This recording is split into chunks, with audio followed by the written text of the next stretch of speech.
This is last week's jobless claims number. So while the number does seem big, each week it has been trending down. So this is the most recent jobless claims number. It's over 44 million in 12 weeks. So while the total weekly jobless claims number is starting to go down, the total amount is just absolutely staggering. The continuing claims number is actually still very high. This is from last week, though, so I haven't had a chance to look at the one that came out on Thursday today, on June 11th. This is a slide that Wolf Richter of wolfstreet.com put together showing the continued claims from all the different jobless programs at the state and federal level. So it is absolutely enormous for perspective at the spike there starting in March. Now, here we get into the interesting part. Besides just the data and the slides I've shown, we now have, based on last Friday's jobs report. So this is the jobs report that came out on June 5th. We have Hedgeye calling out enormous problems with the jobs numbers that came out on Friday, June 5th, including the May unemployment rate was actually 16.3%, and how 4.7 million workers were misclassified as employed when they were really unemployed. We also have a Bloomberg columnist, Robert Burgess, calling out similar things, that the jobs numbers are not real. So the U.S. government said Thursday that 9.4 million more Americans filed for jobless claims in May, and it also said that 2.51 million jobs were added in May. So that doesn't make much sense. Those two things conflict. Again, similar to what I've been pointing out, how one government agency may put one thing out, like the Bureau of Labor Statistics, and then it conflicts with what the U.S. Treasury or the Federal Reserve or another government agency is saying. I don't think they're doing a good job of coordinating with each other, but if you're familiar with how governments work, this is normally the case. John Williams of ShadowStats has dug even further into the problems, and the amounts of problems with last Friday's jobs numbers are absolutely staggering. So John Williams says 4.9 million who were unemployed were just moved into employed to fake the numbers. And if you want to go more into depth about the U6 numbers and some of the other things, I've included the screenshots from John Williams' ShadowStats website. It's for free on the front page of his blog there. It's not behind the paywall.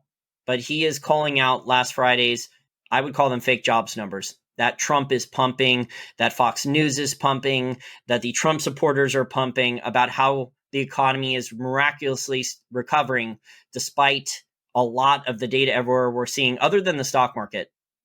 And there was a lot of gambling, sports betting and gambling involved in the stock market, and including with bankrupt companies. This is Mish, and he's calling out the jobs data, the phony jobs report too, saying that it was BS. There's more details going in throughout the rest of the article, but I just put the screenshot of the title of the article and in the chart showing the little blip there showing that it's coming down. So I think that blip showing that it was coming down that much was faked, considering how many Americans are still unemployed. This was sent to me by a Wall Street for Main Street listener. This is the Fed's own data that is conflicting with the jobs report that was released on Friday, June 5th. The Fed's own data is showing that a permanent job loss amount is staggering. So the Fed's data is conflicting. This chart is conflicting with the jobs report that came out on Friday, June 5th, that Trump is pumping. So Trump is clearly lying, because the Fed is saying one thing and the data, John Williams, Hedgeye, Mish, others, Bloomberg columnists are calling them out on it. And we're not even done with the problems with that jobs report. This is Mohammed El-Arian. He's a famous mainstream Keynesian economist, and he actually believes the numbers. He writes like an apology. He writes an apology op-ed column for Bloomberg, saying that he's sorry that he screwed up the numbers so much. So he's a smart guy, but I can't believe he's admitting that there wasn't problems with the data. He really needs to check ShadowStats and read some other sources other than just mainstream, because he's blaming himself when the data was clearly faked. Zero Hedge also put out an article the day that the jobs report on June 5th came out, and saying how it makes no sense. In a month when the U.S. was shut down, the Bureau of Labor Statistics estimated that 345,000 new businesses were formed. Pretty ridiculous. The birth-death model just guesses. It creates out of thin air. It's imaginary jobs. It assumes that if people lose their job, then that they will go and be entrepreneurs and create new jobs for themselves. This is a chart from the article showing just how much of a big spike in the Bureau of Labor Statistics birth death model adjustment was made. So it's a very, very big spike compared to the past. And the big spikes look like they've been occurring for the last couple months more than usual.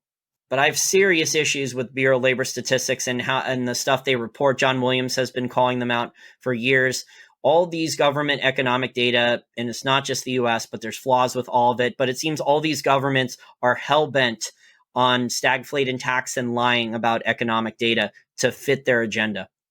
But maybe those 345,000 new jobs, maybe they were actually created through this. Maybe it's all the online webcam sex modeling that's happening. Tens of thousands of women per month signing up to be webcam sex models and sex workers or online strippers.